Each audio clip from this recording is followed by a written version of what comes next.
എല്ലാവർക്കും കേൾക്കുന്നുണ്ടല്ലോ. കേൾക്കുന്ന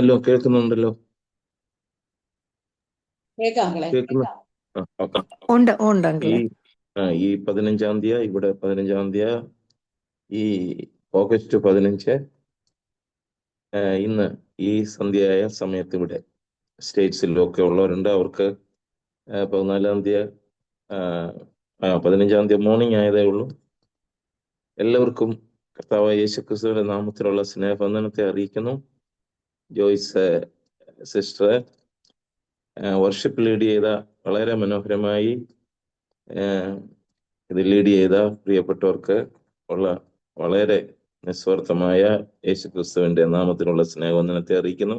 ഡിവൈസിലുള്ള എല്ലാവർക്കുമായി സ്തോത്രം ചെയ്യുന്നു. അല്പനേരത്തെ ചിന്തയ്ക്കാധാരമായിട്ട് ഞാൻ 1 പത്രോസ് 1-ാം അധ്യായത്തിന്റെ ചില വാക്യങ്ങളെ ഞാൻ വായിക്കുന്നു. അതിൻ്റെ 6-ാം വാക്യം.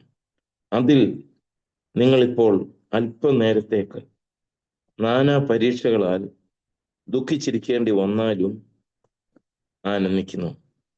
അഴിഞ്ഞു പോകുന്നതും തീയിൽ ശോധന കഴിക്കുന്നതുമായ പൊന്നിനേക്കാൾ നിങ്ങളുടെ വിശ്വാസത്തിന്റെ പരിശോധന വിലയേറിയതെന്ന് യേശുക്രിസ്തുവിന്റെ പ്രത്യക്ഷതയിൽ പുകഴ്ചയ്ക്കും തേജസ്സിനും മാനത്തിനുമായി കാണുവാൻ അങ്ങനെ ഇടവരുന്നു. ഏഷ്യ മൈനറിലെ ജാതികളിലും യഹൂദന്മാരിൽ നിന്നും ആദിമ സഭയുടെ സുവിശേഷീകരണത്തിലൂടെ വന്ന വിശ്വാസികൾ, അവരെക്കുറിച്ച് ഈ പത്രോസില് എഴുതിയിരിക്കുന്ന അവർ നാനാ പരീക്ഷകൾ ദുഃഖിച്ചിരിക്കേണ്ടി വന്ന ഒരു ഗ്രൂപ്പാണ്. അവര് പരദേശികൾ, അവര് എക്സൈൽസ്, ചിതറി പാർക്കുന്നവര്, വെൽ സെറ്റിൽഡ് ആയിട്ട് ജീവിച്ചിരുന്നവര് 1-ാം നൂറ്റാണ്ടിലെ അതികഠിനമായ പീഡയുടെ മധ്യത്തിൽ മരണത്തെ മുന്നിൽ കണ്ടുകൊണ്ട് എന്തു പറഞ്ഞാണ് നാം അവരെ ആശ്വസിപ്പിക്കുന്ന? ഇതുപോലുള്ളവരെ നമ്മുടെ മുൻപിൽ ഇതുകൊണക്ക് എല്ലാം നഷ്ടപ്പെട്ട, എല്ലാം ചിതറി പരദേശികളെ പോലെ, ഏലിയൻസിനെ പോലെ രാജ്യദ്രോഹ കുറ്റം ചുമത്തി സർവ്വതും അവർക്ക് നഷ്ടപ്പെട്ട് അവരെ നാടുകടത്തുന്നത് പോലെ ആക്കിയിരിക്കുന്ന അവരോട് എന്തു പറഞ്ഞാണ് ആശ്വസിപ്പിക്കുന്നത്? നമ്മൾ മരണത്തെ മുന്നിൽ കണ്ടു നിൽക്കോ? അടുത്ത ക്ഷണം മരണമോ? ഒരു ഞായറാഴ്ച ഒന്നിച്ചു കൂടിയവര് എവിടെയെങ്കിലും കൂടി ആരാധിച്ച് പിറ്റേ ആഴ്ച കാണത്തില്ല. ഇതുപോലെ നിൽക്കുന്ന ഒരു ഗ്രൂപ്പിനോട്, അവര് വിവിധ മൾട്ടി അങ്ങനെയുള്ളവരോട് അപ്പോസ്തലൻ 2-ാം അധ്യായത്തിന്റെ 2-ാം അവരോട് പറയാ, if indeed you have tasted that the Lord is good, നിങ്ങൾ ആസ്വദിച്ചിട്ടുണ്ടല്ലോ എന്ന്. നമ്മൾ സാധാരണ സാക്ഷിയൊക്കെ പറയുമ്പോൾ എനിക്ക് നല്ലവനായിരുന്നു, എനിക്ക് എല്ലാം സൗഖ്യമായിരുന്നു, എല്ലാ കാര്യങ്ങളും നടന്നു, കർത്താവിനെ എത്ര സ്തുതിച്ചാലും മതിയാകത്തില്ല, ടേസ്റ്റ് ചെയ്തു. ഇവിടെ അവരോട് പറയാണ്, നിങ്ങൾ കർത്താവിനെ ആസ്വദിച്ചിട്ടുണ്ടല്ലോ. നാനാ പരീക്ഷകള് ഒരു സൈഡില്, അടുത്തത് ഒരു അഗ്നിശോധനെങ്കിൽ ഫേണസാണ്. വലിയ തീച്ചുള പോലുള്ള ഫേണസിൽ നിൽക്കുന്നവരോട് അതിശയിച്ചു പോകരുത്. 4-ാം അധ്യായത്തിന്റെ 12-ാം വാക്യത്തില് എഴുതിയിരിക്കുന്നത്, അവരോട് പറയാൻ, നിങ്ങൾക്ക് പരീക്ഷയ്ക്കായി സംഭവിച്ചിരിക്കുന്ന അഗ്നിശോധനയെങ്കിൽ don't be surprised at the fiery trial when it comes upon you to test you as though something strange were happening to you. ഇതുപോലുള്ള പ്രാണനെ വിശ്വസ്തനായ കർത്താവിങ്കൽ പരമേൽപ്പിച്ചവർ, എല്ലായിടത്തും കഷ്ടതകൾ സഹിച്ച ഒരു ഗ്രൂപ്പ്, അവ ചെതറിയേക്കോ, ചെതറിച്ചു കളഞ്ഞു. അവരെ ഉറപ്പിച്ചെടുക്കാൻ വിശുദ്ധ പത്രോസ് ഇതിന്റെ 4-ാം അധ്യായത്തിന്റെ 7-ാം വാക്യത്തില് the end of all things is at hand. Therefore, be self-controlled and sober-minded for the sake of your prayers. For the sake of your prayers, അതിന്റെ ഫീച്ചറുകൾ പറയുന്നത് എങ്ങനെ പ്രാർത്ഥിക്കണമെന്ന്. നിങ്ങളുടെ മനസ്സ് വേഗായി പോകല്ലേ. 1-ാം അധ്യായത്തിന്റെ 13-ാം വാക്യത്തില് എഴുതിയിരിക്കുന്നു, therefore preparing your minds for action. മലയാളത്തിൽ മനസ്സ് ഉറപ്പിച്ച് നിർമ്മതരായി യേശുക്രിസ്തുവിന്റെ പ്രത്യക്ഷതയെങ്കിൽ നിങ്ങൾക്ക് വരുവാനുള്ള കൃപയിൽ പൂർണ്ണ പ്രത്യാശ വെച്ചുകൊള്ളുകയും.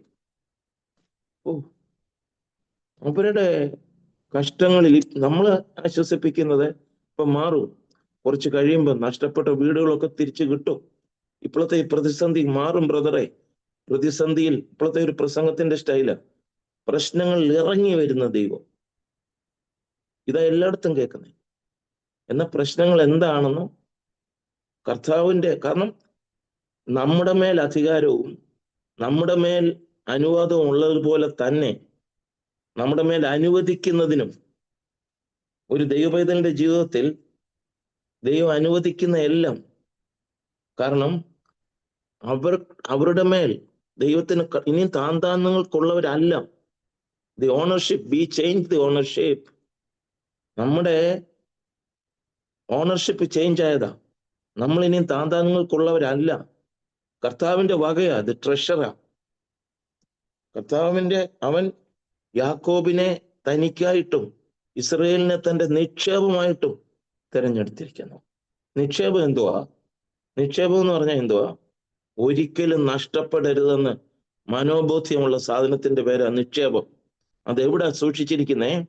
ലോക്കറിൽ, ഇന്നർ ലോക്കറിൽ, വാട്ടർ പ്രൂഫ്, വെതർ പ്രൂഫ്, ഒന്നും എന്തു വന്നാലും ഏൽക്കാത്ത അതുപോണക്കുള്ള സേഫിലാണ് സൂക്ഷിച്ചിരിക്കുന്നേ, നിക്ഷേപമായി സൂക്ഷിച്ചിരിക്കുക. അങ്ങനെയുള്ള ഒരു ദൈവപൈതല് അവരോട് പറയുകയാണ്, ഈ ട്രയൽസില് അവരെ ആശ്വസിപ്പിക്കുന്നത്, നിങ്ങൾ നിർമ്മതരായി വേഗാകല്ല്, മനസ്സുറപ്പിച്ച് നിങ്ങൾ നിൽക്കണം, പ്രാർത്ഥിക്കണം. കാരണം all the things is at hand എന്ന് പറഞ്ഞാൽ ഇപ്പൊ അങ്ങ് ലോകം അവസാനിച്ച് എല്ലാം കൂടെ തീരുമെന്നായിരിക്കും അല്ല പറയുന്നത്. To discern the things around you, season അനുസരിച്ച് പ്രാർത്ഥിക്കുക. ചുറ്റുപാടും നമുക്ക് കണ്ടിട്ടില്ലാത്ത പ്രതിസന്ധി വരുമ്പോൾ അതിനെതിരെ നിന്ന് പ്രാർത്ഥിക്കാനായിട്ട് be sober minded, self controlled. The end of all things is at hand. Therefore, be self-controlled and sober-minded for the sake of your prayers. For the sake of your prayers എന്ന് പറഞ്ഞാൽ എന്താ? For the sake of your journey, for the sake of your studies. അപ്പം അതിന്റെ മുൻഗണന പ്രേയേഴ്സിന്റെ അല്ലെങ്കിൽ ആ പ്രയറിന്റെ സേക്കിന് വേണ്ടി, ആ പ്രയറിന്റെ ഉറപ്പിന് വേണ്ടി, ആ പ്രയർ കർത്താവിന് പ്രസാദകരമായിരിക്കാൻ എല്ലാ ചിന്തകളും ഒന്ന് ആലോചിച്ച് നോക്കിയേ. അവർക്ക് ചിന്തയെന്ന് പറഞ്ഞാൽ എല്ലാം നഷ്ടപ്പെട്ട് ഓടി നടക്കുന്ന, ഭാര്യയില്ല, ചിലപ്പോ മക്കളില്ല, എല്ലാത്തിനും ചെതറിച്ചോ, അങ്ങനെ ഓടി നടക്കുന്നവരെ ഉറപ്പിക്കാൻ. കാരണം ഇത് അനുഭവത്തിലാ പത്രോസ് അപ്പോസ്തലൻ എഴുതുന്നേ. പത്രോസ് അപ്പോസ്തലൻ ഇത് അനുഭവത്തിലാ എഴുതുന്നേ. പ്രാർത്ഥിക്കാൻ ഒരു ആഹ്വാനം ഉണ്ടായിരുന്നപ്പോൾ, പ്രാർത്ഥിക്കാൻ ഒരു ഉൾവിളി ഉണ്ടായപ്പോൾ അതിനെ വേണ്ടത്ര ഗൗരവം കൊടുക്കാതെ കർത്താവ് പറയുന്നു, ശിമോൻ, സൈമൺ, ശിമോനെ, ശിമോനെ, സാത്താൻ ഗോതമ്പ് പാറ്റുന്നത് പോലെ പാറ്റാൻ അനുവാദം ചോദിച്ചു. പക്ഷെങ്കില് ഞാന് നിന്റെ വിശ്വാസം പോയി പോകാതിരിപ്പാൻ നിനക്ക് വേണ്ടി അപേക്ഷിച്ചോ. Simon, Simon, behold, Satan demanded to have you that he might sift you like wheat, but I have prayed for you അപ്പോൾ ഒരു സാത്താൻ ഒരു വിശ്വാസിയെ പാറ്റണമെങ്കിൽ കർത്താവിനോട് അനുവാദം, അല്ലെ കർത്താവിന്റെ അനുവാദം ആവശ്യം. കർത്താവ് അനുവദിക്കണം. അല്ലാതെ ഒരാളെയും സാത്താൻ വീണ്ടും ജനനം പ്രാപിച്ച മറ്റൊരാളുടെ കാര്യം എനിക്കറിയില്ല, വീണ്ടും ജനനം. അതുകൊണ്ടാണ് ആദ്യം തന്നെ എഴുതിയിരിക്കുന്നത്, നമ്മുടെ കർത്താവായ ആ തുടങ്ങുക, പത്രോസ് അപ്പോസ്തലൻ തുടങ്ങുക, the recipient. Who are the recipient? The recipient എന്ന് പറയുന്നത് ചിതറിപ്പാർക്കുന്ന, നിങ്ങൾ ചിതറിപ്പാർക്കുന്നവരാണേലും അവരോട് പറയുക, യു ആർ എലക്റ്റഡ് വൺസ്, തെരഞ്ഞെടുക്കപ്പെട്ടവരാ. നമ്മുടെ തെരഞ്ഞെടുപ്പ് എവിടാ? എന്നാ നമ്മളെ തെരഞ്ഞെടുത്തത്? ഈ അടുത്ത കാലത്ത് വല്ലതും ആണോ? അപ്പോസ്തലൻ, വിശുദ്ധ പൗലോസ് അപ്പോസ്തലൻ ഓർപ്പിക്കുന്നേ, പ്രീ ഡെസ്റ്റിനേഷൻ അങ്ങ് അനാദിയിലാണ്.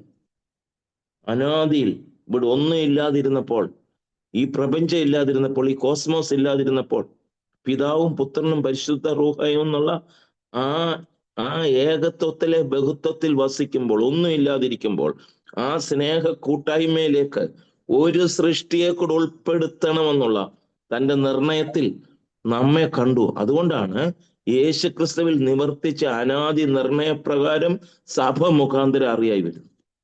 ഇവരോട് പറയുവാണ്, ഈ അലഞ്ഞു നടക്കുന്ന അവരോട് പറയുക, your election is four knowledge. നിങ്ങളെ എന്ന് പറഞ്ഞാൽ, അപ്പോൾ ഒന്നാമത്തെ കാര്യത്തില് the salvation is the decision of God. അവരുടെ രക്ഷ, ആ രക്ഷയുടെ വലിപ്പം അവരെ പറഞ്ഞ് മനസ്സിലാക്കുക. ഞാൻ ഈ കഴിഞ്ഞ കാലങ്ങളിലുള്ള എല്ലാ പ്രതികൂലത്തിന്റെയും മധ്യത്തിൽ പത്രോസ് അപ്പോസ്തലനും ഈ യാക്കോബിന്റെ ലേഖനത്തിലെ ആദ്യ താളുകളൊക്കെയാണ് എന്നെ ധൈര്യപ്പെടുത്തിയിരിക്കുന്നത്.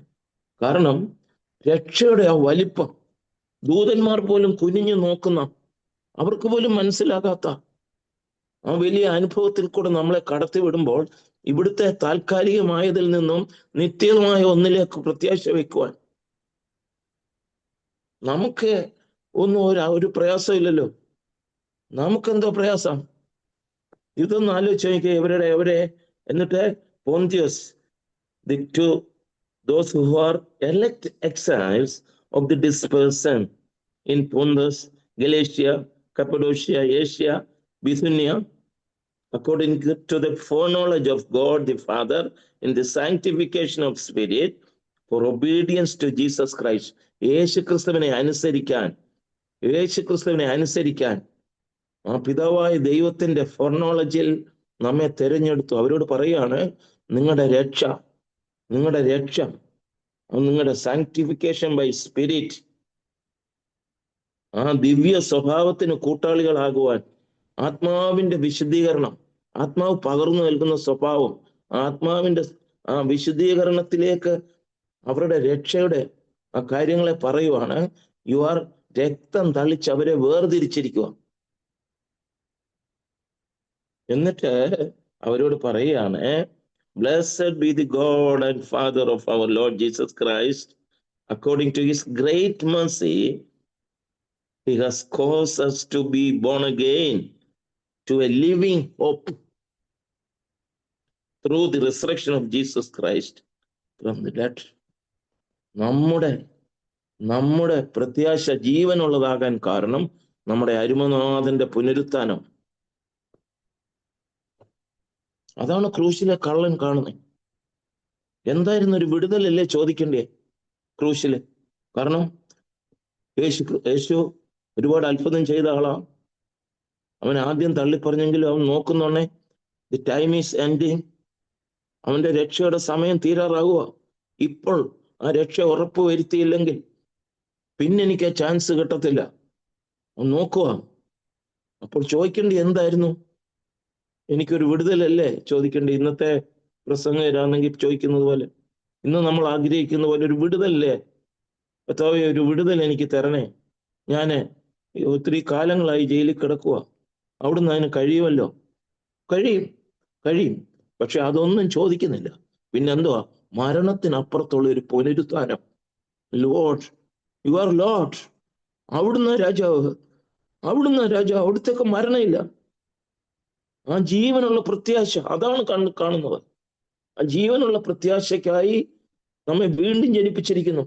എന്താണ് വീണ്ടും ജനനം? ഞാൻ ഈ ചർച്ചകളിലൊക്കെ പോകുന്ന ഒരു 60% പേരും വീണ്ടും ജനനം പ്രാപിച്ചവരല്ല. പണ്ട് അപ്പച്ചന്മാര് ചോദിക്കുമായിരുന്നു, രക്ഷാനിർണയം പ്രാപിച്ചോന്ന്. എന്ന് പറഞ്ഞാൽ ദൈവത്തിൽ നിന്ന് ജനിച്ചതാണോ? ഇന്ന് ആരും ചോദിക്കുന്നില്ല. ഒരു 70% പേരും പരിശുദ്ധാത്മ സ്നാനം പ്രാപിച്ചവരല്ല. അതിനാഗ്രഹമില്ല. മാതാപിതാക്കളൊക്കെ പണ്ട് ഞങ്ങളുടെയൊക്കെ ചെറുപ്പത്തില് എങ്ങനെയും ഒന്ന് ഉപദേശി കാത്തിരിപ്പയോ ഒക്കെ വെച്ചാണെങ്കിലും എന്റെ കുഞ്ഞുങ്ങൾ അഭിഷേകം പ്രാപിച്ചതല്ല, അഭിഷേകം എന്ന് പറയുന്നത്. കാരണം എന്താ? ഈ മായച്ചന്തയിൽ, ഈ ലോകത്തോടുള്ള കളങ്കം പറ്റുന്ന ഇടങ്ങളിൽ പരിശുദ്ധാത്മാവിന്റെ നിയന്ത്രണത്തിൽ നിൽക്കുവാൻ, ആത്മശക്തി അവരുടെ മേൽ വ്യാപരിക്കുവാൻ മാതാപിതാക്കൾ വളരെ പ്രാർത്ഥിച്ചിരുന്നു. ആ ഡിവൈൻ ഹീലിങ്ങിന്, ആ ഡിവൈൻ വിഷന് വേണ്ടി അവർ ഈ ലോകത്തിൽ ജീവിക്കുമ്പോൾ അവിടുത്തെ ഒരു ആ ദർശനം, ആ ജ്ഞാനം, ആ ഡിവൈൻ നോളജ് അവരുടെ മേൽ പകർന്നില്ലെങ്കിൽ നിൽക്കാൻ കഴിയത്തില്ല.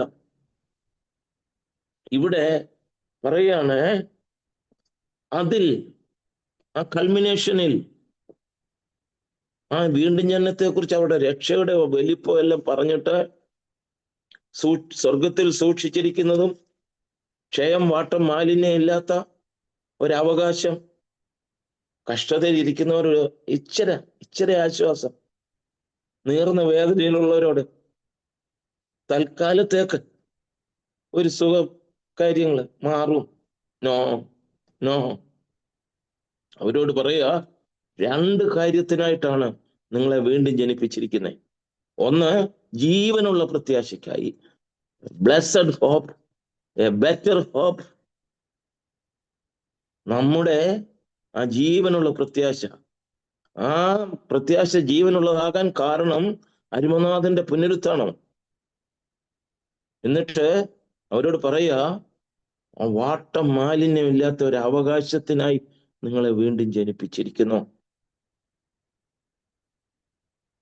ഇതിൽ കുറഞ്ഞ ഒന്നും ഒരളവ് പ്രതീക്ഷിക്കേണ്ടെന്ന് അവരോട് പറയുന്നു. ഉടനെ ഒരാശ്വാസം വരുന്ന ഒന്ന് നിങ്ങളൊന്ന് വായിച്ചു നോക്കിയാൽ മതി. ഈ പത്രോസിന്റെ ലേഖനങ്ങളൊക്കെ വായിച്ചിട്ടുള്ളതാ, പക്ഷെങ്കിൽ ഒന്നുകൂടെ ഒന്ന് വായിച്ചു നോക്കി. ഉടനെ ഒരു ആശ്വാസം വരുമെന്നോ, ഉടനെ ഈ പ്രയാസങ്ങളൊക്കെ മാറുമെന്നോ? അതിൽ പറയാണ്, നമ്മുടെ കർത്താവായ യേശുക്രിസ്തുവിന്റെ പിതാവായ ദൈവത്തിന് സ്തോത്രം. എന്തോ അങ്ങനെ പറയുന്നേ? നമ്മുടെ കർത്താവായ യേശുക്രിസ്തുവിനെ പിതാവ് തന്റെ പ്രയാസ ഇഹലോകത്തിൽ ഈ പരസ്യ ശുശ്രൂഷ കാലത്ത് ആ ഗത്സമനയില് പിതാവ് പുത്രനെ എങ്ങനെ ട്രീറ്റ് ചെയ്തോ, ഇതുപോലെ തന്നെ ഈ പ്രതിസന്ധിയുടെ ഘട്ടത്തിൽ പിതാവ് പുത്രനെ ട്രീറ്റ് ചെയ്തതുപോലെ നിങ്ങളെയും ട്രീറ്റ് ചെയ്യുമെന്ന് അവരെ പറഞ്ഞുറപ്പിക്കുക.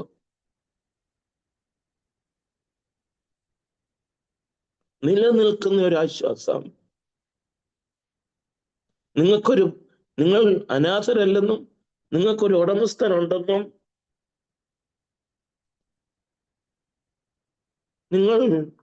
നിങ്ങൾക്ക് ആ ഉടമസ്ഥൻ ഉള്ളത് കൊണ്ട് നിങ്ങൾ ആ കർത്താവിന്റെ വകയാണെന്നും, ആ സ്ഥാനമാണ് നമുക്ക് തന്നേക്കുന്നേ. നിങ്ങളുടെ പിതാവ്, കർത്താവ് തന്നെ പറഞ്ഞിട്ടുണ്ട്, നിങ്ങളുടെ പിതാവ് എന്റെ പിതാവ്. പിതാവ് തനിക്ക് പ്രിയനായവനിൽ കൂടെ ആ വലിയ ആ ദത്തെടുത്തതിനാൽ കിട്ടിയ പദവി, ആ മക്കൾ എന്നുള്ള പദവി, ഇത് ഓർക്കുമ്പോഴാണ് നിലനിൽക്കുന്ന ആശ്വാസം നമുക്ക് ലഭിക്കുന്നത്. എന്നിട്ട് പറയുവാണ്, ആ കൾമിനേഷൻ സമയമില്ലല്ലോ, ഇതൊക്കെ ഒരുപാട് നേരം പറഞ്ഞ് ആ വചനത്തിന്റെ ആഴങ്ങളിലേക്ക് പോകേണ്ടതാണ്. എങ്കിൽ മാത്രമേ ആ വചനം ആത്മാവിൽ പകർന്ന് നമ്മുടെ ഹൃദയങ്ങളിൽ നമ്മളെ നിത്യമായി ആശ്വസിപ്പിക്കുന്ന, പ്രതികൂലങ്ങളുടെ മധ്യത്തിൽ നമ്മെ നിലനിർത്തുന്ന ആ വചനത്തിന്റെ ആ വലിയ പവർ, ആ ജാഗരിച്ചിരിക്കും. ഇരമ്യാവിനോട് പറയുന്നത് പോലെ, ഈ പറഞ്ഞ വചനത്തിൽ ഞാൻ ജാഗരിച്ചിരിക്കുന്നു. എന്നിട്ട് പറയുകയാണ്, അതിൽ, ആ യാത്രയിൽ, ആ കൾമിനേഷനിൽ, in this you rejoice, though now for a little while, if necessary, you have been grieved by various trials. Not only one trials, various. നാനാ. അപ്പോൾ എന്തുകൊണ്ട് ട്രയൽസ് അനുവദിക്കുന്നു? അല്ലെങ്കിൽ ട്രയൽസ് ഉണ്ട്, കഷ്ടമുണ്ട്. അയ്യോ, കഷ്ടമൊക്കെ മാറാനല്ലേ ഇതുപോണക്കുള്ള പ്രയറിലൊക്കെ കയറി വരുന്നേ. അന്നേരം ഒരാൾ പറയുക, ഒരു ഉദ്ദേശിച്ച് പറയുക, കഷ്ടമുണ്ടെന്ന്. യെസ്, വന്നാലും വന്നേക്കുമെന്നല്ല, വന്നാലും, അകപ്പെടുമെന്നല്ല, അകപ്പെടുമ്പോൾ, വന്നാലും, പ്രസന്റ് പെർഫെക്റ്റ് കണ്ടിന്യൂസ് ആ, it will going on continually. വിവിധ, നോട്ട് ഓൺലി വൺ, ഒന്നല്ല, വിവിധ തരത്തിലുള്ള പരീക്ഷകൾ, നാനാ പരീക്ഷ വന്നാലും നിങ്ങൾ ആനന്ദിക്കുന്നു. എങ്ങനെ ആനന്ദിക്കാൻ കഴിയുമോ? അപ്പോൾ പരീക്ഷ ഉണ്ട്. ഈ തീവ്രമായ,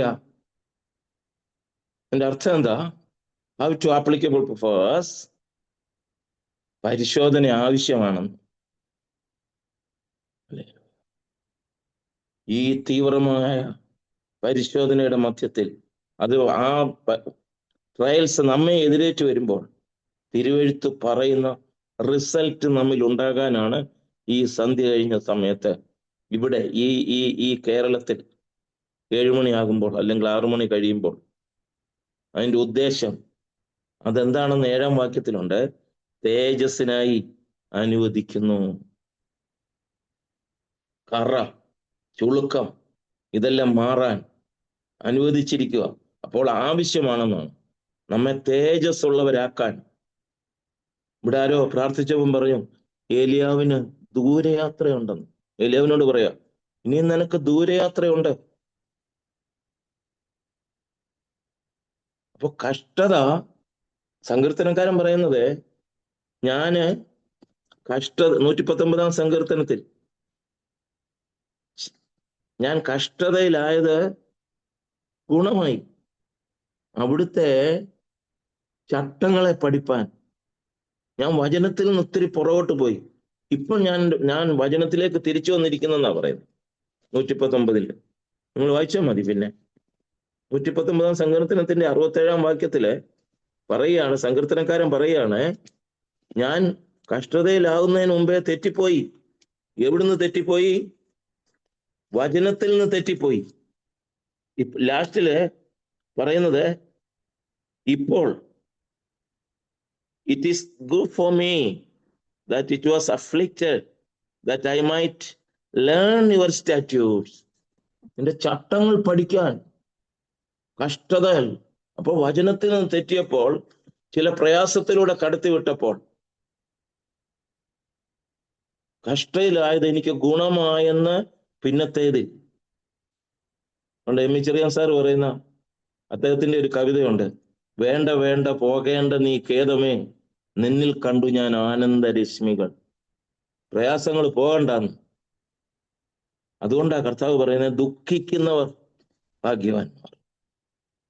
ഒന്ന്, ഈ കഷ്ടത നമ്മളെ തേജസ്സിലേക്ക് കൊണ്ടുവരുന്നു. അടുത്തത്, തിരുവെഴുത്തിലേക്ക് നമ്മെ മടക്കിക്കൊണ്ടുവരുന്നു. അപ്പം കഷ്ടത വിലയേറിയതാകാൻ കാരണം, ഒന്ന്, തേജസ്സിലേക്ക് നമ്മെ കൊണ്ടുവരുന്നു. അടുത്തത്, വചനത്തിലേക്ക് നമ്മെ മടക്കിക്കൊണ്ടുവരുന്നു, തിരുവെഴുത്തിലേക്ക്. ചില വേദനയുടെ നടുവിലല്ലേ സാഹിത്യത്തിന്റെ വില നാം അറിഞ്ഞത്? ചില കഷ്ടതയുടെ നടുവിലല്ലേ സ്നേഹത്തിന്റെ വില നാം അറിഞ്ഞത്? ദുഃഖങ്ങൾ നമ്മെ പ്രാർത്ഥനയിലേക്ക് നയിച്ചില്ലേ?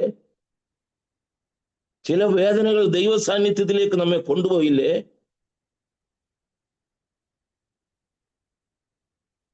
ചില കഷ്ടങ്ങളുടെ നടുവിലല്ലേ ഇന്ന് വരെ ചെയ്തതിൽ നിന്നെല്ലാം വിട്ടുമാറി ദൈവ സാന്നിധ്യത്തിൽ നമ്മെ തന്നെ ഏൽപ്പിച്ചു കൊടുക്കുവാനിടയായത്. ചില പ്രതിസന്ധികളല്ലേ അനുരഞ്ജനത്തിലേക്ക് നമ്മെ കൊണ്ടുപോയത്. നീ മേലാൽ ചത്താലും മുണ്ടത്തിൽ എന്നൊക്കെ പറഞ്ഞ് തീരുമാനമെടുത്ത ചില തീരുമാനങ്ങളൊക്കെ മാറിയത് എങ്ങനാ? ചില ബുദ്ധിമുട്ടിന്റെ, ചില കഷ്ടങ്ങളുടെ നടുവിൽ എന്നോട് ക്ഷമിക്കണം, എന്നോട് ക്ഷമിക്കണം, ഞാൻ അങ്ങനെ പറഞ്ഞു പോയതാ. കാര്യം എന്താ? എത്ര വിശുദ്ധിയോടെ ജീവിച്ചിട്ടുണ്ടെങ്കിലും ചില പരിശോധന ഉണ്ടാകുമ്പോൾ നമ്മെ തന്നെ സ്ക്രീൻ ചെയ്യണം, നമ്മെ തന്നെ കാണണം. കർത്താവേ, ഞാൻ വചനത്തിൽ നിന്ന് വിട്ടുമാറിയതാണോ?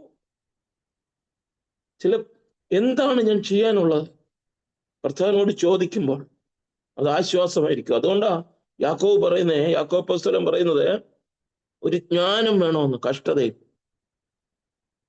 2 പേജ് ഇങ്ങോട്ട് പുറകോട്ട് നീക്കിയ കാണാം. അവിടെ യാക്കോബ് പറയുവാണ്, നിങ്ങളുടെ വിശ്വാസത്തിന്റെ പരിശോധന വിവിധ പരീക്ഷകളിൽ അകപ്പെടുമ്പോൾ count it all joy, my brothers, when you meet trials of various kinds, for you know that the testing of your faith produces steadfastness. പത്രോസ് അപ്പോസ്തലൻ പറയുന്നു, നിങ്ങളുടെ വിശ്വാസത്തിന്റെ പരിശോധന, the genuinity of faith. വിശ്വാസം ഉണ്ടെന്നല്ല, ഡോക്ട്രിനൽ സ്റ്റെബിലിറ്റി. നിങ്ങൾ പിടിച്ചിരിക്കുന്ന വിശ്വാസം ജെന്യുവിൻ ആണോന്ന് അതിന് പരിശോധന ഉണ്ടെന്ന്, ട്രയൽസ് ഉണ്ടെന്ന്. അത് പറഞ്ഞവരെ ഉറപ്പിക്കുക. വേരിയസ് ട്രയൽസ് വരുമ്പോൾ അത് വിശ്വാസത്തിന്റെ പരിശോധനയാണ്. അപ്പോൾ ഒന്ന് തേജസ്സിലേക്ക് നടത്തുന്നു, അടുത്തത് അത് നമ്മെ വചനത്തിലേക്ക് മടക്കിക്കൊണ്ടുവരുന്നു. അത് വ്യത്യസ്തമാണ്, അതിൽ സന്തോഷിക്കുന്നു. ജെയിംസ് 1:5, നിങ്ങളിൽ ഒരുത്തന് ജ്ഞാനം കുറവാകുന്നുവെങ്കിൽ ഫൽസിക്കാതെ, if any lack of wisdom, let him ask God who gives generously to all without reproach. എന്തോ ജ്ഞാനമാ? പുതിയ കണ്ടുപിടുത്തങ്ങളാണോ? പുതിയ തിയറി വല്ലതും ആണോ ജ്ഞാനം? നോ, അത് കിട്ടുമായിരിക്കും. പക്ഷെ ഇവിടെ പറയുന്ന ജ്ഞാനമല്ല. ഈ കഷ്ടതയിൽ, ഈ ട്രയൽസിൽ ഉറച്ചു നിൽക്കാൻ, സഹിഷ്ണുത കാണിക്കാൻ, സ്റ്റെഡ്ഫാസ്റ്റ് ആകാൻ, ടോളറൻസ് ആകാൻ ഒരു ഡിവൈൻ നോളജ് വേണം. ഇല്ലെങ്കിൽ തളർന്നു പോകും. പറയുന്ന കേട്ടിട്ടില്ലേ ചിലര്, എനിക്ക് മാത്രം ഇത് വന്നല്ലോ എന്ന് കടന്ന് വിലപിക്കുന്ന കണ്ടിട്ടില്ലയോ? കാരണം എന്താ? പരിശോധനയുടെ മധ്യത്തിൽ ആ ഡിവൈൻ നോളജ്, അത് പരിശുദ്ധാത്മാവിനാൽ നമുക്ക് നൽകുന്നതാണ്. അതാ പരിശുദ്ധാത്മാവ് നമുക്ക് തുണ നിൽക്കുന്നെന്ന് പറയുന്നേ. പ്രസന്റ് ഹെൽപ്പറാണ്. നമുക്ക് കഴിയത്തില്ല, നമുക്ക് സഹിക്കാൻ കഴിയുന്നതിന് മീതെ നമുക്ക് പരിധികളുണ്ട്. പക്ഷെ പരിശുദ്ധാത്മാവ് പറയാ, you are not alone my dear. നീ ഒറ്റയ്ക്കല്ല മോനെ, നീ ഒറ്റയ്ക്കല്ല, ഞാൻ നിന്നെ സഹായിക്കാം. നീ ഒറ്റയ്ക്കല്ല, നീ എവിടെ പോയാലും നിന്നെ ഞാൻ കൊണ്ടു നടക്കാം. അതാണല്ലോ ഹോളി സ്പിരിറ്റ് ഫെയ്ത്ത്ഫുൾ ഗൈഡ് എന്ന് പറയുന്ന ഒരു പാട്ടുണ്ടല്ലോ. നിന്നെ ഞാൻ കൊണ്ടുപോകാം, നിന്നെ ഞാൻ കൊണ്ട് നടത്താം. അപ്പോൾ ഉണ്ട്, ഇതിൽ സന്തോഷിക്കുന്നു. എങ്ങനെ? ആ ഡിവൈൻ നോളജ് ഇവിടെ പറയുക അപ്പോസ്തലൻ, അതിൽ ഇപ്പോൾ നാനാ പരീക്ഷകളാൽ വന്നാലും ആനന്ദിക്കുന്നു, അഴിഞ്ഞു പോകുന്നതും തീയിൽ ശോധന കഴിക്കുന്നതുമായ പൊന്നിനേക്കാൾ. എന്നിട്ട് ഒരു തട്ടാന്റെ അടുത്തോട്ട്, ഒരു ഫർണസിലേക്ക് കൊണ്ടുപോവുക. വിശ്വാസത്തിന്റെ പരിശോധന അളക്കാൻ. എങ്ങനെയാണ്? തട്ടാന്റെ അവിടെ അല്ലെങ്കിൽ ഫർണസിൽ ഗോൾഡ് സ്മിത്തിന്റെ അവിടോട്ട് കൊണ്ടുപോകുമ്പോ അങ്ങനെ അത് ആ ഫർണസിലിട്ട് അത് ഉരുക്കുവോ? ഇത് എത്ര നേരമായി സെന്റിഗ്രേഡ് ഒന്നും അഡ്ജസ്റ്റ് ചെയ്തിട്ടില്ലേ? ഈ ചൂടൊന്നും അഡ്ജസ്റ്റ് ചെയ്തിട്ടില്ലേ? അതെല്ലാം പോമല്ലോ, ചാരമായി പോമോ? നമ്മൾ ഭയപ്പെടുക. പക്ഷേ ചോദിക്കുന്ന അയാൾ പറയുന്നത് നിന്റെ കേടും അഴുക്കും എല്ലാം മാറി നല്ല തനി ശോഭയുള്ളതാകാൻ വേണ്ടി ദി സെക്കൻഡ് വൺ ഇയാൾ എടുക്കത്തില്ല, അതിനകത്ത് ഊതി നിൽക്കുക. ഈ തട്ടാന്റെ മുഖം, ഈ ഗോൾഡ് സ്മിത്തിന്റെ മുഖം അതിൽ പ്രതിഫലിക്കണം എന്ന് പറഞ്ഞാൽ കഷ്ടതയുടെ മധ്യത്തിൽ, ഈ ട്രയൽസിന്റെ മധ്യത്തിൽ കർത്താവിന്റെ മുഖം നമ്മളിൽ പ്രതിഫലിക്കാൻ, കർത്താവിന്റെ അനുരൂപത നമ്മുടെ ജീവിതത്തിൽ വെളിപ്പെടാൻ, ആ ദിവ്യ സ്വഭാവത്തിന് കൂട്ടാളികളായി തീരുവാൻ. അതുകൊണ്ടാണല്ലോ അപ്പോസ്തലൻ 4-ാം അധ്യായത്തിൽ പറയുന്നേ, തുടങ്ങുമ്പോൾ പറയുക, നിങ്ങൾ ക്രിസ്തു ജഡത്തിൽ കഷ്ടം അനുഭവിച്ചുകൊണ്ട് the same way of thinking, for whoever has suffered in the flesh has ceased from sin. Since therefore Christ suffered in the flesh, arm yourselves. അത്തെ ആയുധം എടുത്ത് വെട്ടിയാളാം. ആയുധം ഇല്ലെങ്കിൽ വെട്ടാൻ എളുപ്പമാണ്. പക്ഷെ ആയുധം കയ്യിൽ ഇരിക്കുമ്പോൾ വെട്ടാതിരിക്കുന്നതാണ് കൃപ. ഇവിടെ തന്റെ അനുഭവത്തിൽ കൂടെ പറയുന്നേ, മാൽക്കസിന്റെ കാത് മുറിച്ചാളാം. ഇവിടെ അവരോട് പറയുക, പ്രതിസന്ധി ഇരിക്കുന്നവരോട് പറയുക, ക്രിസ്തുവിന്റെ പാവം ആയുധമായി ധരിപ്പി. എന്തുവായിരുന്നു ക്രിസ്തുവിന്റെ പാവം? നീ സുവിശേഷങ്ങളിൽ കൂടെ പറയുന്ന ഒരു പദമുണ്ട്, നീ ഒന്നും മിണ്ടുന്നില്ലല്ലോ, നീ എന്തേലും പറ. എല്ലാം ഏകനായി സഹിച്ച ആ ആയുധം, കുഞ്ഞാടുകളുടെ മുൻപിൽ, രോമം കത്തിരിക്കുന്നവരുടെ മുമ്പിൽ കുഞ്ഞാട് നിൽക്കുന്നത് പോലെ അവൻ വായി തുറക്കാതെ ഇരുന്നു. പ്രതിസന്ധിയിൽ, ട്രയൽസിൽ, നാനാവിധത്തിലുള്ള ട്രയൽസിലൂടെ കടന്നു അവരോട് പറയാം, മനസ്സ് വേഗാകല്ല, മനസ്സ് ഉറപ്പിക്കണം. കാരണം for the sake of your prayer, be self-controlled and sober-minded. അങ്ങോട്ടും ഇങ്ങോട്ടും വേഗാകാൻ ചാൻസസ് ഉള്ള ഈ പ്രതിസന്ധി ഘട്ടത്തിൽ, for the sake of your prayer, be sober-minded.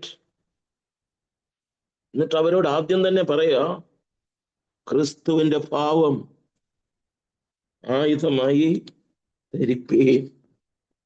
Christ suffered in the flesh. Arm yourselves with the same way of thinking, for whoever be suffered in the flesh has ceased from sin. ആയുധമായി ധരിപ്പീൻ. അപ്പോൾ കഷ്ടത, why suffering is so precious? Why suffering is so precious? First one, തേജസ്സിലേക്ക് നടത്തുന്നു. അടുത്തത് വചനത്തിലേക്ക് നമ്മെ മടക്കിക്കൊണ്ടുവരുന്നു. അടുത്തത് അത് നിയന്ത്രിതമാണ്, അത് സന്തോഷിപ്പിക്കുന്നു, അത് വ്യത്യസ്തമാണ്. മീതെ കവിയുന്ന കൃപ കൊടുത്ത് നാനാ പരീക്ഷ. വേറൊരു പ്രയോഗം പത്രോസിന്റെ അകത്തുണ്ട്. നാനാ പരീക്ഷയുടെ കാര്യം പറയുമ്പോൾ ഈ നെയ്ത്തുശാലയില് തറികളിൽ നെടുകയും കുറുകയുമുള്ള നൂലുകൾ പാകുന്നത് പോലെ നാനാ പരീക്ഷ നെടുക വരുമ്പോൾ വിവിധങ്ങളായിട്ടുള്ള ദൈവകൃപ അതിനിടയിൽ ചേർത്ത് നല്ല വസ്ത്രമായിട്ട് പുറത്തു വരുന്നത് പോലെ മീതെ കവിയുന്ന കൃപ കൊടുത്ത് അവരെ നിലനിർത്തുക. ആകയാൽ ഒന്ന്, ദൈവത്താൽ നിയന്ത്രിതമാണ്, പരിശോധന വിലയേറിയതാണ്, കീടം, അഴുക്ക് എല്ലാം മാറി നമ്മെ തേജസ്സിലേക്ക് കൊണ്ടുവരുവാൻ കഷ്ടത അനിവാര്യമാണെന്ന് ഇവിടെ പറയാം. നമുക്കറിയാമല്ലോ, ചൈനയില് സുവിശേഷ വേല ചെയ്തിരുന്ന വാച്ച്മാനെ ഒരിക്കല് അദ്ദേഹം ഒരു വിഷം കാണുക. ഒരു സ്ട്രീം, ഒരു ലേക്കിൽ കൂടെ താൻ പോവാ. മുന്നോട്ട് ഒരു സ്ട്രീമിൽ കൂടെ പോകുന്ന ഉടനെ അദ്ദേഹത്തിന്റെ ബോട്ട് ഒരു പാറയെ ഉറച്ചു നിൽക്കുക. ഇതൊരു വിഷന്. അപ്പൊ ചോദിക്കുക, ഇതെന്തുവാ? അപ്പൊ കർത്താവ് പറയാം, നിന്റെ ഇന്നത്തെ അവസ്ഥയാണ്. അപ്പം പാറ മാറ്റണോ, മുൻപിലുള്ള ഈ പ്രതിസന്ധി മാറ്റണോ എന്ന് ചോദിക്കുന്നോണേ വാച്ച്മാനി പറയുക, വേണ്ട, പാറ മാറ്റണ്ട, അതിന് മുകളിൽ കൂടെ ആ വെള്ളത്തിന്റെ അളവൊന്ന് ഉയർത്തിയാൽ മതിയെന്ന്. അങ്ങനെയുണ്ട്, ആ വെള്ളത്തിന്റെ അളവ് ഒന്നുകൂടെ ഒന്ന് ഉയർത്തിയാൽ മതി. ആ വെള്ളത്തിന്റെ അളവ് ഉയർത്തുമ്പോൾ പാറ എവിടെ ഇരുന്നോട്ടെ, അതിന് മീതെ കവിയുന്ന ദൈവകൃപ. അപ്പോസ്തലനോട് പറയുക, ശൂലം അവിടെ ഇരുന്നോട്ടെ, അത് ഊരത്തില്ല, അവിടെ ഇരുന്നോട്ടെ. മൂന്നാം സ്വർഗത്തോളം എടുക്കപ്പെട്ട ഒരാളിനോട് പറയുക, 3 വട്ടം പ്രാർത്ഥിച്ചു, അവിടെ ഇരുന്നോട്ടെ, ഞാൻ ഊരത്തില്ല, അവിടെ ഇരുന്നോട്ടെ. എന്റെ ബലഹീനതയിൽ ഞാൻ പ്രശംസിക്കുന്നു. പലപ്പോഴും എങ്ങനെ ഓടി? കാലിൽ ഒരു മുള്ളു കൊണ്ടാ ഓടാൻ പറ്റത്തില്ലല്ലോ, നടക്കാൻ പറ്റത്തില്ലല്ലോ. പിന്നെ എങ്ങനെ ആ ശൂലം വെച്ചോണ്ട് ഓടിയത്?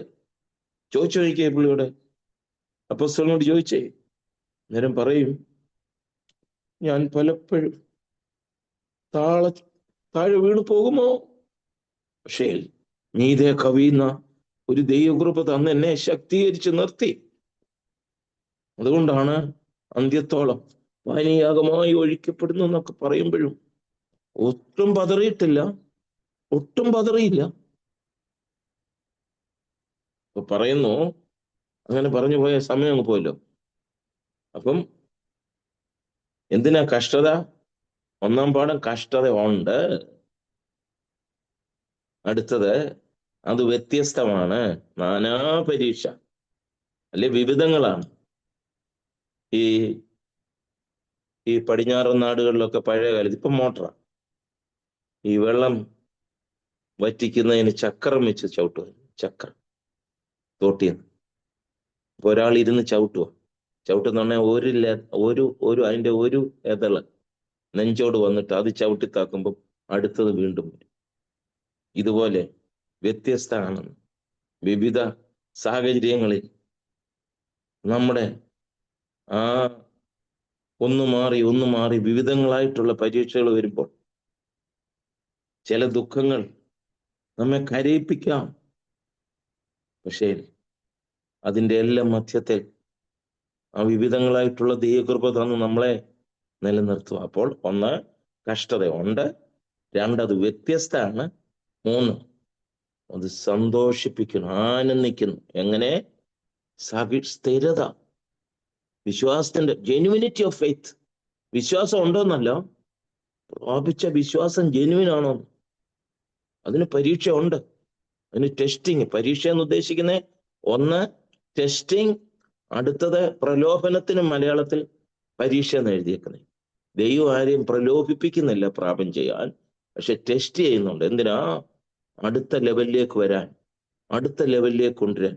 അപ്പോൾ സന്തോഷിപ്പിക്കുന്നു, സ്ഥിരതയാണെന്ന് അറിഞ്ഞ് അതിൽ ആനന്ദിക്കാൻ കഴിയും. ഇതെല്ലാം വീണ്ടും ജന്മം പ്രാപിച്ച് വിശുദ്ധിയിൽ നിൽക്കുന്ന ഒരു ദൈവപൈതലിന്റെ കാര്യത്തെക്കുറിച്ച്. അല്ലാത്തവർക്ക് ഇത് മനസ്സിലാകത്തില്ല, അല്ലാത്തവർക്ക് ഇത് അരോചകമാണ്. ഇവിടെ അന്യഭാഷ പറയാത്ത ഒരുത്തിന് അന്യഭാഷ കേട്ട് കഴിഞ്ഞാൽ എങ്ങനെ ഇരിക്കും? വചനത്തോട് സ്നേഹം ഇല്ലാത്ത ഒരാള് വചനം പറഞ്ഞാൽ എങ്ങനെ ഇരിക്കും? അവർക്കത് ബോറടിയാ. ആരാധനയ്ക്കൊക്കെ ആൾക്കാർ വരുന്നെന്നെ കണ്ടിട്ടില്ലേ? ഒത്തിരി പേർക്ക് ഇത് അവര് മേളിലോട്ട് ഫാനിന്റെയോ അല്ലെങ്കിൽ എ സിയുടെ കാറ്റോ ഒക്കെ കൊണ്ട് അവർക്കിത് വലിയ ബോറടിയാ. പക്ഷേ അക്ഷയമായ കർത്താവിനെ സ്നേഹിക്കുന്ന അവർക്ക് മാത്രമേ ഇത് മനസ്സിലാകത്തുള്ളൂ, അവർക്ക് മാത്രമേ വചനം മനസ്സിലാകത്തുള്ളൂ. അല്ലാത്തവർക്ക് പെരിഫറലായിട്ടുള്ള കുറെ കാര്യങ്ങൾ, അത് ചെയ്യുന്നു, ഇത് നടക്കും എന്നെല്ലാം പറഞ്ഞ് അവരെ സന്തോഷിപ്പിക്കുന്നു. അങ്ങനെ ഇപ്പോഴത്തെ പ്രസംഗരെല്ലാം അങ്ങനെ തന്നെയാ. പെരിഫറലായിട്ട് അത് എല്ലാം ഇപ്പൊ മാറാൻ പോകുന്നു, വിടുതലുണ്ട്, പ്രശ്നങ്ങളിൽ ഇറങ്ങി വരുന്ന ദൈവം എന്നെല്ലാം പറഞ്ഞു. ഇറങ്ങി വരുവൊക്കെ ചെയ്യും. ഇറങ്ങി വരാതെ ദൈവം എന്ന് അല്ലെ പിന്നെ ദൈവം എന്ന് പറയാൻ പറ്റുമോ? ഒരാളെ ദൈവം എന്ന് പറയണമെന്നുണ്ടെങ്കിൽ മനുഷ്യനേക്കാളിലും എബവ് ഹ്യൂമൻ ബീയിങ്, അതൊരാളല്ലേ ദൈവം? മനുഷ്യന്റെ കൂട്ടുള്ള വേരിയേഷൻസ് വല്ല ഉള്ള ആളാണോ ദൈവം? അല്ല അല്ല അല്ല. അപ്പൊ അതുകൊണ്ട് അത് നമ്മുടെ വിഷയമല്ല. നമ്മള് എന്തിനാണെന്ന് ചോദിച്ചാൽ താൽക്കാലിക ഈ പരദേശികള് ആയിട്ടുള്ള അവരോട് പറയുക, നിങ്ങൾക്ക് ഇവിടെ വേറൊരിടത്തൊരു ദേശം തന്നിട്ടാണ് നിങ്ങളെ ഇവിടെ പരദേശികളാക്കിയിരിക്കുന്നത്. അവരെ ഉറപ്പിച്ചു കൊടുക്കുക, ആനന്ദിക്കുന്നു. അടുത്തത് കഷ്ടങ്ങളിൽ അപ്പോസ്തലൻ പറയുക, കഷ്ടത സഹിഷ്ണുതയെയും സഹിഷ്ണുത സിദ്ധതയെയും സിദ്ധത പ്രത്യാശയും ഉളവാക്കുന്നതുകൊണ്ട് കഷ്ടങ്ങളിൽ പ്രശംസിക്കുന്നു. കൗക്കമായി ആനന്ദിക്കുന്നു, തുള്ളിച്ചാടുന്നു. കഷ്ടത വരുമ്പോ തുള്ളിച്ചാടുവാണെന്ന്. കാരണം എന്താ? നീതീകരണം പ്രാപിച്ച ഒരാള് കഷ്ടതയിൽ കൂടെ ആ കഷ്ടത ടോളറൻസിലേക്കും, ആ ടോളറൻസ് സിദ്ധത, ക്ലീൻ ക്യാരക്ടർ. കഷ്ടത സഹിഷ്ണുത, സ്റ്റെഡ്ഫാസ്റ്റ്നെസ്, സഹിക്കാനുള്ള കപ്പാസിറ്റി. എന്ത് സഹിക്കാൻ? പ്രൊവോക്ക് ചെയ്യുമ്പോൾ അത് സഹിക്കാനുള്ള കപ്പാസിറ്റി. എല്ലാം എതിരാകുമ്പോൾ അത് ഓവർകം ചെയ്യാനുള്ള കപ്പാസിറ്റി. അതാ സഹിഷ്ണുത. എല്ലാം ചുറ്റും പ്രശ്നങ്ങളിൽ നിൽക്കുമ്പോൾ അതിന്റെ മധ്യത്തിൽ ശാന്ത സമുദ്രം പോലെ എല്ലാം കോളുകളും കാറ്റും വരുമ്പോൾ ഒട്ടും ചേഞ്ച് ചെയ്യാതെ നിൽക്കാനുള്ള കൃപ അത് പരിശുദ്ധാത്മാവാണ് നൽകി തരുന്നേ. നമ്മൾ ഒറ്റയ്ക്കല്ല, നമുക്ക് കഴിയത്തുമില്ല, നമ്മുടെ വിൽ പവർ കൊണ്ട് അത് സാധിക്കത്തില്ല. പിന്നെയോ പരിശുദ്ധാത്മാവ്, അതിനാ നമ്മൾ അത് പ്രാപിച്ചിരിക്കുന്നത്. വെറും അന്യഭാഷ മാത്രം പറഞ്ഞ് സന്തോഷിക്കാനല്ല, അതൊരു സൈഡിൽ ഉണ്ടല്ലോ. പക്ഷെങ്കിൽ പരിശുദ്ധാത്മാവ് നമുക്ക് തുണ നിൽക്കുന്ന എന്തിനാ? വിവിധങ്ങളായിട്ടുള്ള വേരിയസ് ട്രയൽസിന്റെ മധ്യത്തിൽ, നിൽക്കാൻ കഴിയാത്ത സാഹചര്യത്തിൽ, മോനെ നിന്നെ ഞാൻ സഹായിക്കാം, ഐ എം പ്രസന്റ് ഹെൽപ്പറാ. എന്ത് അതിന് നിൽക്കുന്ന പരിശുദ്ധാത്മാവ് ഇതിനെ ഓവർകം ചെയ്യാനുള്ള ആ കപ്പാസിറ്റി നമുക്ക് നൽകി തരുക. എന്നിട്ട് പറയാ, അത് സിദ്ധത, ക്ലീൻ ക്യാരക്ടർ, കർത്താവിന്റെ ആ സ്വഭാവത്തിലേക്ക് നമ്മെ കൊണ്ടുവരിക. ആ സിദ്ധത, തെളിഞ്ഞ പ്രകൃതം. അപ്പോൾ അടുത്തത്, അപ്പം തേജസ്സിലേക്ക് നമ്മളെ നയിക്കുന്നു. അത് നമ്മളെ കഷ്ടങ്ങളിലും സന്തോഷിക്കാൻ ഇടയാകുന്നു. അത് നമുക്ക് ക്ലീൻ ക്യാരക്ടർ നൽകി തരുന്നു. അടുത്തത് അല്പനേരത്തേക്ക്, അതിന്റെ അർത്ഥം നിയന്ത്രിതമാണ്. ദൈവത്താൽ നിയന്ത്രിതമാണ്. ദൈവം അല്ലെങ്കിൽ കർത്താവ് എപ്പോൾ ഇത് നീക്കണമോ, ഇതിനകത്തിലൊരു ഉപശാന്തി വേണോ, അത് സെറ്റ് ചെയ്ത് വെച്ചേക്കുക. മിസ്രൈമിന്ന് ഇസ്രായേൽ മക്കള് പോണമെന്നുള്ള അന്ന് രാത്രി, അങ്ങനെ തന്നെ 12-ാം അധ്യായത്തിൽ എഴുതിയേക്കുന്നത്, ആ രാത്രിയിൽ തന്നെ ഗണമായി പോയി പ്രവാസത്തിൽ നിന്നും. അതുപോലെ തന്നെ ആ രാത്രിയിൽ ബെൽസസർ കൊല്ലപ്പെട്ടു. പിന്നെ കോരശ അധികാരത്തിലേക്കുന്നത് ദാര്യാവേശ. ദൈവത്തിന്റെ പദ്ധതിയാണ്. അപ്പോൾ ദൈവത്താൽ നിയന്ത്രിതമാണ്. അടുത്തത് ലാസ്റ്റിലത്തേത് വിലയേറിയതാണ്. വിലയേറിയത് ആ ഫർണസിലേക്ക് കൊണ്ടുപോകുമ്പോൾ ആ മുഖം, ആ കർത്താവിന്റെ ക്ലീൻ ക്യാരക്ടർ, കർത്താവിന്റെ ദിവ്യ സ്വഭാവം, അതേ ആ സ്വഭാവം നമ്മുടെ മുഖത്ത് കർത്താവിനെ പ്രതിബിംബിക്കുന്നവരായി, കർത്താവിനെ തെളിയിപ്പിച്ച് ജീവിക്കുവാൻ കഷ്ടങ്ങൾ നമുക്ക് അനുവദിക്കുവാൻ, കർത്താവിനെ തെളിയിപ്പിച്ച് ജീവിക്കാൻ.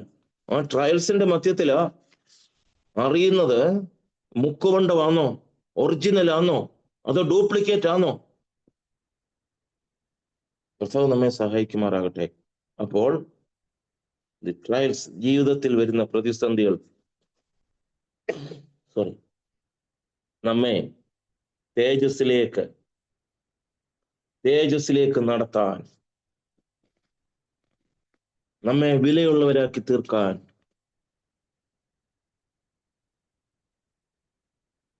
നമുക്ക് ആ വിലയേറിയ അനുഭവത്തിലേക്ക് നിലനിൽക്കാൻ നിയന്ത്രിതം അല്പനേരത്തെ ദൈവത്താൽ നിയന്ത്രിതമാണ്. ഇവരെ ഉറപ്പിക്കുക, ആ രക്ഷയുടെ വലിപ്പം പറഞ്ഞ്, ആ പ്രത്യാശ പറഞ്ഞ് ഉറപ്പിക്കുക. കർത്താവ് നമ്മെ സഹായിക്കുമാറാകട്ടെ. സമയം തീർന്നല്ലോ. ഈ വചനങ്ങളാൽ കർത്താവ് നമ്മെ ആശ്വസിപ്പിക്കുമാറാകട്ടെ. പ്രതികൂലത്തിന്റെ മധ്യത്തിൽ പ്രയാസങ്ങളിലുള്ളവര് ഇവിടുത്തെ സാരമില്ല എന്ന് എണ്ണിക്കൊണ്ട് ജീവിപ്പാൻ കർത്താവ് കൃപ തരട്ടെ.